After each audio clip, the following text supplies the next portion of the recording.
Salve, salve, galera. Bom dia, boa tarde, boa noite, mais uma vez. Essa é a nossa quarta e última aula de outubro da disciplina de Cálculo 2 do curso de Licenciatura em Física, em que estamos trabalhando ainda o capítulo 4 do nosso livro de referência. Agora é a segunda parte do capítulo 4, intitulado Derivadas Parciais e Funções Diferenciáveis. Na aula de hoje, veremos os conceitos de função diferenciável, plano tangente e derivadas parciais sucessivas. Começando, então, pela definição de função diferenciável. A definição é a seguinte: a função f de xy, então uma função de duas variáveis, né? Ela é chamada diferenciável. Esse é um conceito que também existia lá no cálculo 1 para a função de uma variável, agora a gente está definindo para uma função de duas variáveis. Então, essa função ela vai ser diferenciável num ponto do domínio dela, né? x0 e y0, se as duas derivadas parciais da função existem, certo? Então, nem sempre as duas derivadas parciais existem, conforme vimos na aula passada, né? E se, além disso, esse limite é igual a zero, certo? Então, novamente, recorremos ao cálculo de um limite para definir, então, esse conceito de função diferenciável, certo? Reparem que ali naquela primeira parcela, né, do numerador dessa fração aparece a própria função, f de xy, e dentro daquele colchetes, né, vão aparecer aí as derivadas calculadas num ponto da função, no ponto x0, y0, então, naquele ponto onde se quer saber se a função é diferenciável ou não, né, e mais alguns itens, mais alguns elementos ali que vão aparecer no numerador da função. No denominador vai aparecer o módulo, na verdade, né, de um vetor, da subtração daqueles dois vetores ali. Tá? Então, é um cálculo um pouco complexo, dependendo da função com a qual estamos trabalhando.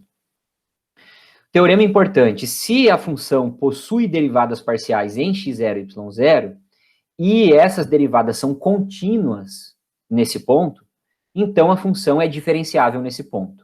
Certo? Então, essa é uma outra forma de você encontrar a diferenciabilidade da função, né? De você investigar se a função é diferenciável ou não.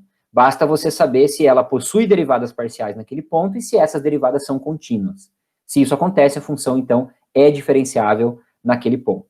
Tá? Muito utilizado, então, esse teorema para encontrar a diferenciabilidade da função. E, em terceiro lugar, se a função é diferenciável em todo o seu domínio, ou seja, em todos os pontos xy do seu domínio, então ela é chamada simplesmente função diferenciável, certo? Então, o que é uma função diferenciável? É uma função que satisfaz aquelas condições discutidas aqui no slide, né, para todos os pontos do domínio. Muito bem, essa é uma definição muito importante sobre a qual não vamos resolver exercícios, tá, pessoal? Mas ela é uma das definições mais importantes aí do cálculo 2, e que, principalmente porque será utilizada na sequência, tanto de cálculo 3 quanto em métodos matemáticos, por isso é importante comentá-la aqui. Em segundo lugar, uma definição que também será muito utilizada lá na disciplina de métodos matemáticos, que vocês terão ainda nesse semestre, né, que vocês estão tendo, na verdade, ainda nesse semestre, vocês verão essa definição também nessa outra disciplina, que é a definição de plano tangente. Então, vamos lá. Seja f de R2 em R, uma função, então, de duas variáveis, novamente, diferenciável em x0 e y0. Então, satisfaz as condições do slide anterior. O plano tangente de f no ponto x0, y0 e z, né? Aí a gente está chamando z0 de f de x0 e y0, seria a terceira coordenada desse ponto. O plano tangente, né? Então, um plano que é tangente à superfície dessa função, nesse ponto, se por acaso ele existir, ele vai ser dado pela seguinte equação. Então, z menos a função calculada no ponto, x0, y0, né, f de x0, y0, igual a derivada parcial em x, calculada em x0, y0, vezes x menos x0, mais a derivada parcial em y, calculada em x0, y0, vezes y menos y0. Então, essas derivadas parciais que aparecem aí nessa equação, na verdade, são derivadas parciais calculadas num ponto, certo? Portanto, são números, né? Vão aparecer aí como valores numéricos, né? Vendo, então, um exercício, que é o exercício 4 da nossa lista 3, o exercício 4 daqueles resolvidos em videoaulas, certo? Que pede para que a gente encontre o plano tangente à superfície da função z igual a x cosseno y menos y vezes z na x, no ponto 0, 0, 0. Então, a gente está falando aí do ponto x0, y0, z0, né? Solução. Calculando z de 0, 0, certo?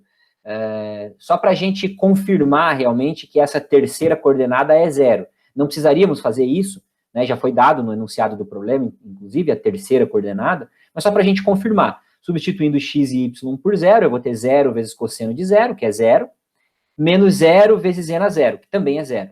0 menos 0 dá 0. Então, realmente, a terceira coordenada vale 0.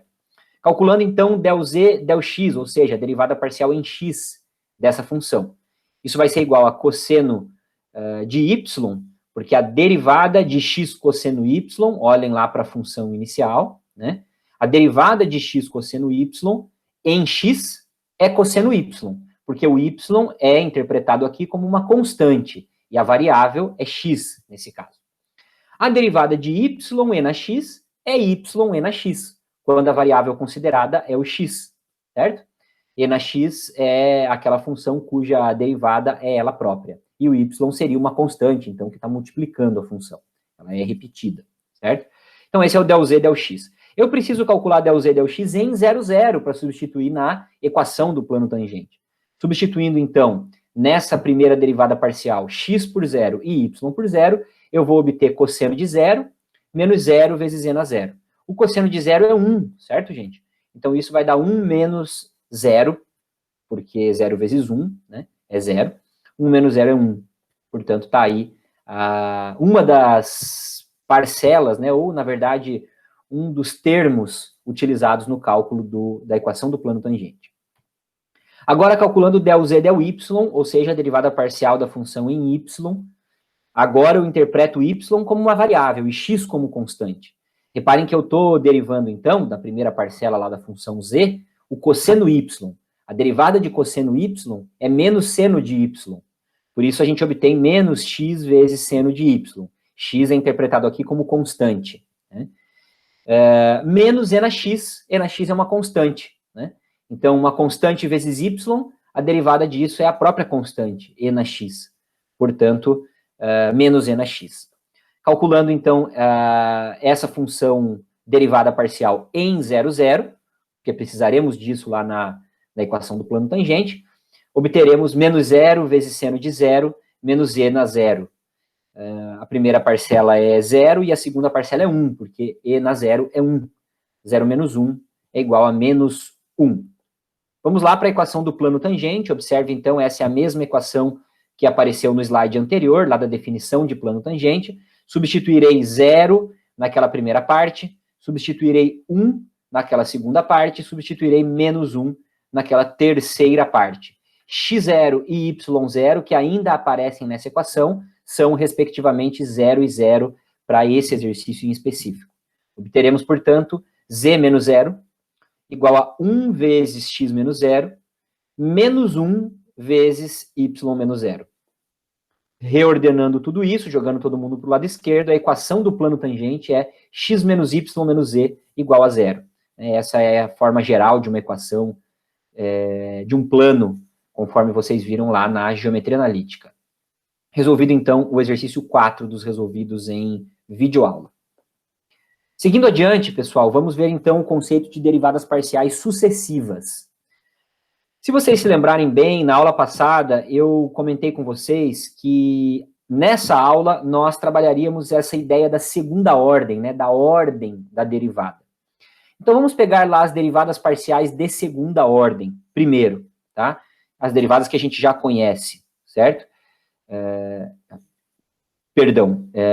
Essas derivadas de segunda ordem a gente ainda não conhece. Vamos partir das derivadas de primeira ordem, que são aquelas que a gente já conhece da aula passada.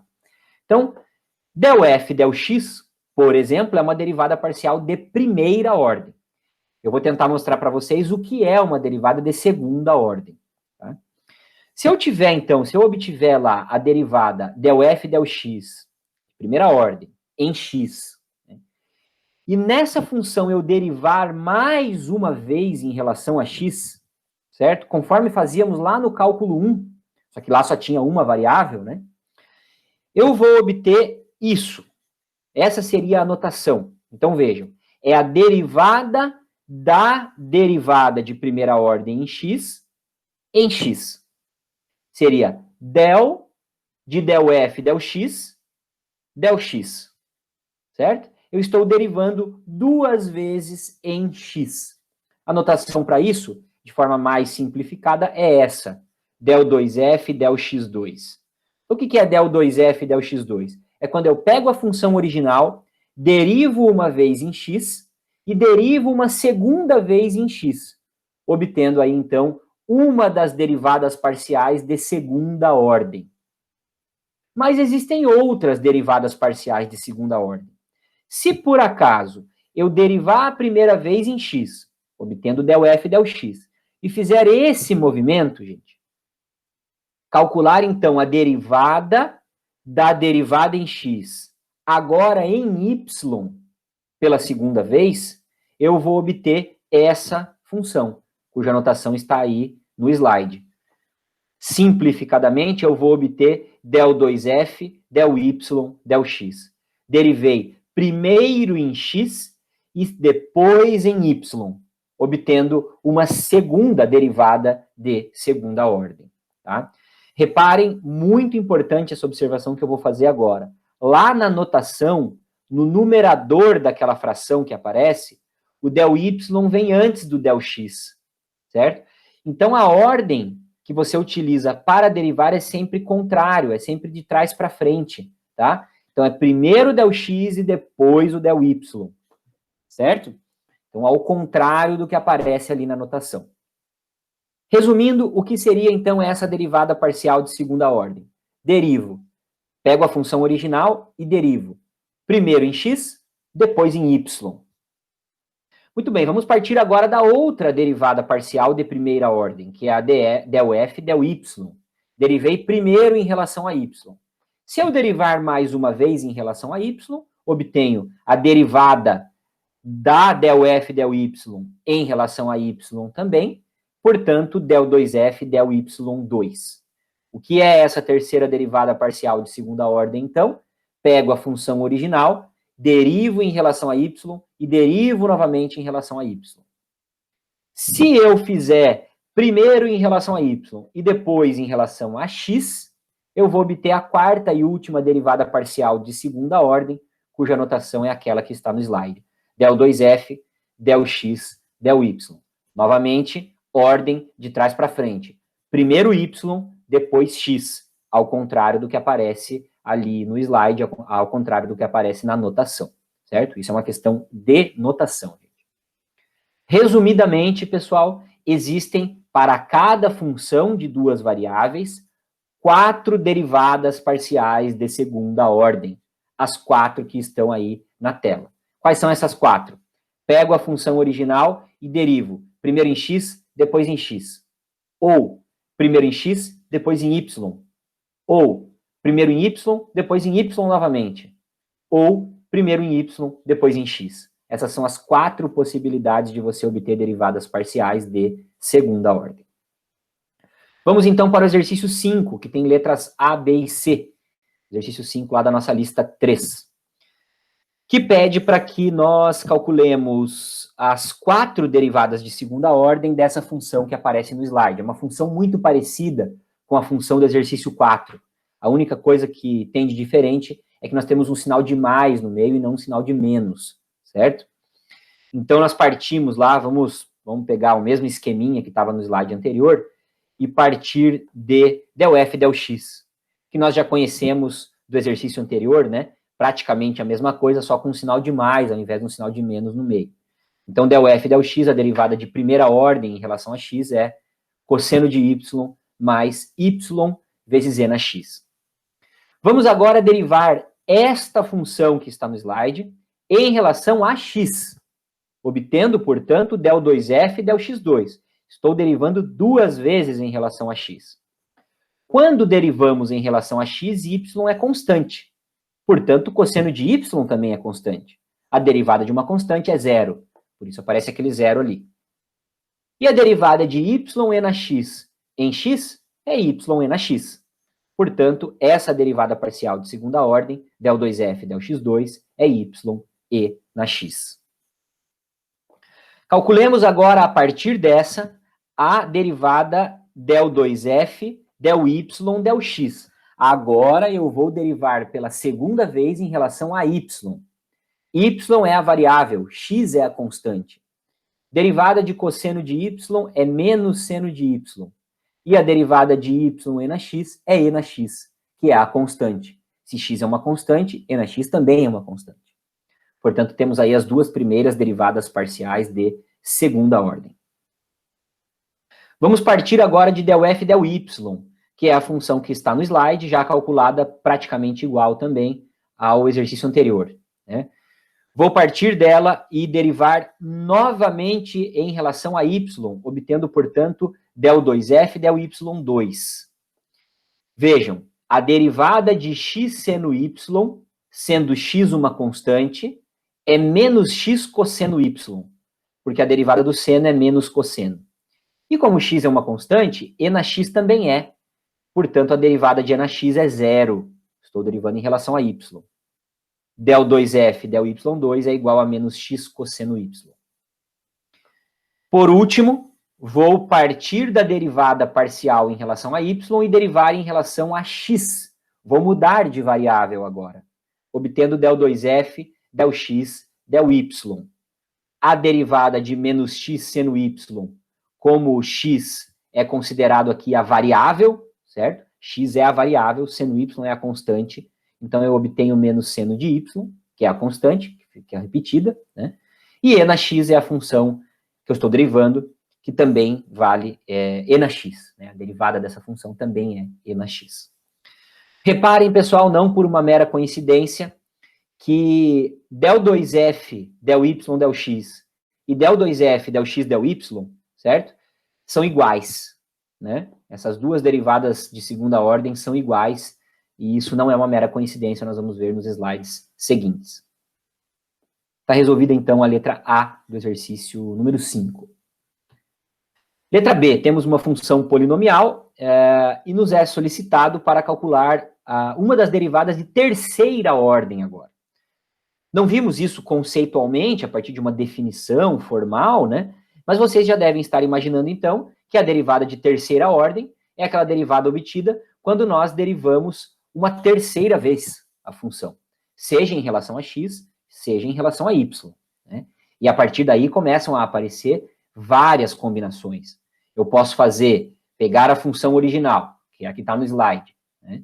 E derivar primeiro em x, depois em y, depois em y novamente. Ou primeiro em y, depois em x, depois em y. E assim sucessivamente, obtendo uma série de combinações, né? Existem várias derivadas de terceira ordem, portanto. E muito mais ainda derivadas de quarta ordem, de quinta ordem, de sexta ordem e assim sucessivamente. Calculemos uma delas, tá? Partindo de del z, del x. Vou derivar primeiro em relação a x. A derivada de x é 1. A derivada de y, que é considerado aqui como uma constante, é 0. A derivada de x ao cubo é 3x². A derivada de x² é 2x. E a derivada de y² é 0. Perfeito? Porque o y é considerado como uma constante. Vou derivar mais uma vez agora, pessoal, em relação a x novamente. Ah, mas por que, Lucas? Foi uma escolha minha. Poderia ter derivado novamente em relação a y na segunda vez, né? Derivada de 1 é 0. Derivada de menos 3x² é menos 6x. E a derivada de menos 2x é menos 2. Certo? A gente repete a constante. Vou derivar uma terceira vez e agora em relação a y, gente. Estou obtendo essa notação que está na tela, né? Del z da derivada de segunda ordem, del y, né? Então, na verdade, del da derivada de segunda ordem, del y, aquele zzinho ali não precisaria ter, né? O que representa, na verdade, essa notação. Del 3z, del y, del x2. Certo? Reparem novamente, de trás para frente, né? Quer dizer que eu derivei 2 vezes em relação a x e 1 vez em relação a y. Veja o numerador dessa fração. Bom, mas todo mundo que está ali é constante, porque agora estou derivando em relação a y, e o x é considerado uma constante. Portanto, menos 6x e menos 2, ambos são constantes. A derivada de uma constante é zero, portanto, essa derivada parcial de terceira ordem é igual a zero. Isso não necessariamente aconteceria para todas as derivadas de terceira ordem, tá, pessoal? A própria derivada de terceira ordem, por exemplo, se eu derivasse mais uma vez em relação a x, ela não seria zero, perfeito? Então, isso não é uma regra, né? A escolha que eu fiz me fez obter zero como resposta. E o item C, então, a função ln de x² mais y², o exercício pede para calcularmos del2e, del x2 no ponto 1,1. Então, calculemos a derivada de segunda ordem solicitada e substituamos, então, x por 1 e y por 1. Vamos lá. Del z, del x. A derivada de ln é 1 sobre a função, então 1 sobre x² mais y², lá da nossa tabelinha de derivadas, vezes 2x pela regra da cadeia. Preciso, então, multiplicar pela derivada de quem está dentro do parênteses. A derivada de x² mais y² é 2x, porque eu estou derivando em relação a x. Simplificando, na verdade, multiplicando, né, esses dois fatores, eu vou obter 2x sobre x² mais y². Essa é a derivada de primeira ordem em relação a x. Vamos derivar novamente em relação a y. E para isso, vou ter que recorrer à fórmula da derivada do quociente, que tem também lá na nossa tabelinha de derivadas, no nosso formulário de derivadas, né? Como eu tenho, tanto no numerador quanto no denominador da minha fração, né, da fração que compõe a função del z, del x, como tanto em um quanto em outro eu tenho x, eu tenho a variável x, preciso utilizar, então, a derivada do quociente, né, que é aquela formulinha que aparece ali. VU' menos UV' sobre V². Sendo U o numerador e V o denominador. É importante sabermos quem é U', que é igual a 2, derivada de 2x é igual a 2, e V', que é igual a 2x, derivada de x², que é 2x. E substituo, então, esses valores na fórmula da derivada do quociente. Vou obter, no lugar de V, x² mais y², no lugar de U', 2, no lugar de U, 2x, e no lugar de V', 2x também. Na parte de baixo, x² mais y², que é o nosso v ao quadrado, que é o nosso v, né? Tudo isso ao quadrado. Vou distribuir o 2 que está fora do parênteses, vou obter, então, 2x² mais 2y², e multiplicar 2x por 2x, que dá 4x². Fazendo a conta na parte de cima, 2y² menos 2x² sobre x² mais y², tudo isso ao quadrado. Não tem mais o que fazer, não dá mais para fazer nenhuma simplificação, então essa é a nossa derivada parcial de segunda ordem. Deveríamos ainda calculá-la no ponto 1,1, certo? E obteríamos o valor, então, zero, porque na parte de cima vai ficar 2 menos 2. Então, essa derivada parcial de segunda ordem, quando substituímos o valor 1 no x e o valor 1 no y, obtemos o valor zero para essa função, então, calculada no ponto 1,1. E por último, pessoal, o conceito, então, vindo do teorema de Schwartz, né? Se z igual a f de xy, uma função de duas variáveis, tem derivadas parciais de segunda ordem, todas as 4 derivadas parciais de segunda ordem, contínuas em um conjunto aberto A de R2, então, se todas as derivadas parciais de segunda ordem são contínuas nesse conjunto de R2, então eu posso dizer que del 2f, del y, del x é igual a del 2f, del x, del y no ponto x0, y0 escolhido, né, para todo ponto pertencente ao A, para todo x0, y0, se ele pertence, então, a esse conjunto aberto A de R2. tá? Resumidamente, o que esse teorema nos diz é que se as derivadas parciais de segunda ordem forem contínuas, não importa a ordem. Eu posso calcular primeiro a derivada em x, depois em y, ou primeiro em y, depois em x, que vou obter o mesmo resultado. Então, lá no nosso exercício 6 da lista 3, ele diz o seguinte: sabendo que z é contínuo em todo o seu domínio, calcule del 2z, del y, del x. E a função z é dada no problema. Bem, pela regrinha da ordem que a gente viu ali nos slides anteriores, primeiro eu teria que calcular a derivada em x e depois a derivada em y, certo? Então, seria possível fazer isso, mas nessa função em específico, pessoal, veja que isso causaria uma dificuldade um pouco maior, né? Em relação à primeira parcela, o 2x ao cubo y, até que fica tranquilo, né?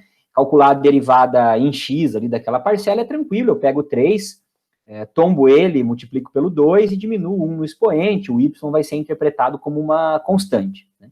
Porém, a segunda parcela, e na raiz de x sobre x, vai precisar ser calculada pela regra do quociente, que nós, inclusive, utilizamos no exercício 5. Né? Fica muito mais complexo e muito mais demorado o cálculo. Né? Se eu recorrer ao teorema de Schwartz, e posso fazer isso para essa função, calcular del 2z, del y, del x, que é o que o problema está pedindo, é o mesmo que calcular del 2z, del x, del y. É o mesmo que fazer primeiro em relação a y e depois em relação a x, as derivadas. Né? Fazendo isso, então, calculando primeiro del z, del y, veja que x é considerado como constante dessa vez, né? Na primeira derivação. 2x ao cubo também é uma constante. Então, a derivada de 2x ao cubo y é 2x ao cubo. E na raiz de x sobre x, tudo isso é uma constante, porque o x é uma constante. A derivada disso em relação a y é 0. Então, 2x ao cubo menos 0. Na segunda derivada, eu vou calcular em relação a x agora. E a derivada de 2x ao cubo é 6x². Portanto, calculei del 2z, del x, del y, que é a mesma coisa que del 2z, del y, del x, que foi pedido no enunciado do problema. Resultado, 6x².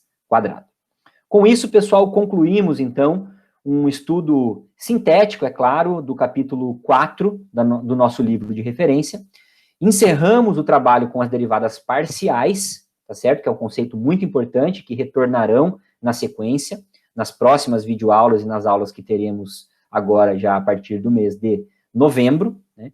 Com essa videoaula, encerramos as atividades não presenciais do mês de outubro e damos início à última semana, então, dessas atividades, que vocês sabem, se referem à lista número 2 e à lista número 3, que devem ser entregues, então, até o início dessa semana, até sexta-feira, dia 30 de outubro, junto ao relatório, né, das atividades da lista 2 e da lista 3. Agradeço novamente a atenção de vocês e fico à disposição para quaisquer dúvidas e sugestões, sempre às terças-feiras no nosso horário de atendimento. Um abraço.